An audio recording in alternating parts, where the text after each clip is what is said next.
Umili nga ng dalawang malaking bangus si mother at ako na daw bahala kung anong luto yung gagawin ko, tapos may gulay din siyang binili. Sakto nga ang gustong ulam ni tatay yung may sabaw, kaya ilalaga natin to o pesang bangus. Marami nga din pala akong deliver ng bagoong ngayong araw, tapos pagsasabay-sabayin ko na. Diyos ko, ng kamal ng gasolina. So, hi mga che, and welcome back again to my vlog! Bumili nga pala si mother ng dalawang malaking bangus, tapos ayun, bumili din siya ng gulay at sabi niya ako nang bahala kung ano luto yung gagawin ko. Alam nyo ba, ang mahirap lang talaga sa pagluluto ng ganto yung pagpiprito ng mga bangus. Nung kaluguran may pa yung balat mo, miyadya ka talagang mga talamsik ka. Meron nga nagsuggest na lagyan ko nga daw ng harina para hindi manalamsik. Kuning sa amin kasi ayaw nila ng ganon. Kaya naman iwas-iwas na. O kaya naman mag-helmet ka, ampong long sleeve. Dito na nga lang ako sa pinagprituhan maggigisa. Naglagay lang ako dito ng konting luya. At pagkatapos nilagay ko na din yung bawang at sibuyas. Halu-haluin lang natin hanggang mag-mix all together. Naikwento ko na nga dati nung nagluto nga ako ng ganto. Talagang nabash ako kasi ang sinabi ko luto dito is nilagang bangus. Origo balame kapateku, binashda akong bonggang-bongga. Pesaya kanu ito.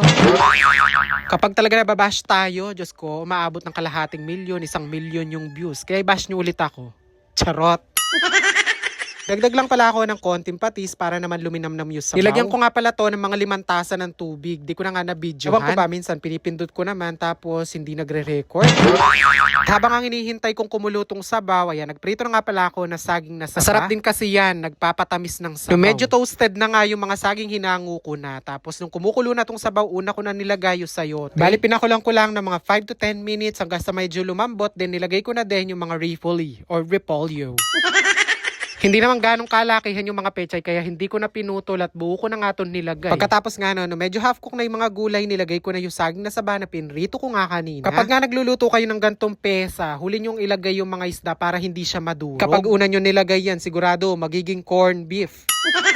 Bali, pinakulang ko lang yan ng mga ilang minuto para hindi naman ganong madurog yung mga gulay at tong isda. Pinatay ko na din yung kalan. Templado na din naman yan. Kaya naman ayan, nagsandok na din ako habang mainit yung sabaw, masarap kumain. Sa gulay pa nga lang for sure, busog na busog ka. Kumuha na nga lang pala ako ng maraming gulay tapos isang hiwa nung bangus. Kung medyo umiiwas kayo sa baboy tapos gusto nyo nilaga, pesa, pwede na tong bangus na to. Tapos kung kumain, heto't magde-deliver naman tayo sa mga customer na paulit-ulit nga sa atin bumibili. Sa mga nagtatanong kung hindi daw ba ako lugi ngayon, lalo na sa gas, hindi naman po basta sabay-sabay yung order. Siyempre kung isa lang, hindi ko muna i-deliver, ipunin ko muna, kaya pasensya na. Pero kung 3 pataas, ganyan, ayun, pwede naman. Tsaka siyempre, depende yan sa layo. Pag malapit lang naman dito sa amin, pwede naman dalhin. Minsan nga binabike ko na lang para makatipid, o diba, ng kamaling gas.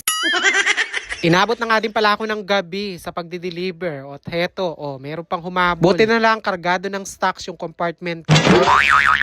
Bumili nga pala ako ng ulam at nasabay pa nga yung order ni Ate Sen. Kaya naman ayan, iniabot ko na nga dito sa may tindahan niya. Yaman niya.